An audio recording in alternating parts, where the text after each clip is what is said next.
কুরবানির গোশত তিনটা ভাগ করা মুস্তাহাব পর্যায়ের সুন্নত। কয়টা ভাগ? কয় ভাগ?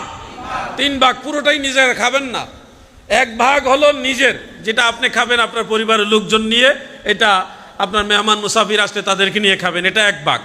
আর দ্বিতীয় ভাগটা হলো আত্মীয় স্বজন অথবা প্রতিবেশীর মধ্যে যারা কুরবানি দেয়নি, দিতে পারেনি, এদেরকে দিবেন। মনে রাখবেন, তৃতীয় ভাগটা গরিব মিসকিনের জন্য। তো গরিব মিসকিনকে সবাই দেয়, গরিব মিসকিনকে সবাই কুরবানির গোশত দেয়, কিন্তু যারা গত বছর কুরবানি দিয়েছে, এই বছর অভাবের কারণে, অর্থনৈতিক দৈন্যতার কারণে দিতে পারে নাই, এই মানুষগুলিকে তেমন একটা খেয়াল করা হয় না। আল্লাহর ওয়াস্তে আপনাদের অনুরোধ করে যাচ্ছি, আপনাদের প্রতিবেশী হোক সে আপনার আত্মীয়, হোক সে আপনার আত্মীয় না, তাকে আপনি আগে খবর নিবেন। কুরবানির গোশতটা তার ঘরে 1 কেজি 2 কেজি আগে দিবেন। এরপরে সারাদিনই তো গরিব মিসকিনরা নিতেছে, গরিবরা গোশত নিতে নিতে পাইতে পাইতে এত বেশি হয় যে পরে তারা বাজারে নিয়ে বিক্রি করে।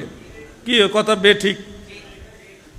আমি দেখেছি নারায়ণগঞ্জে, ঢাকায় যারা গোশত কালেকশন করে বাড়ি বাড়ি করে, গরিব এরা মাশাল্লাহ কয়েক মন গোশত কালেকশন করে এরা নিয়ে চাষারা মুড়ে অথবা গুলিস্তানের মুড়ে মাশাল্লাহ বড় টাল দিয়া 200 টাকা কেজি গরুর গোশত বিক্রি করে ঈদের দিন সন্ধ্যার সময়।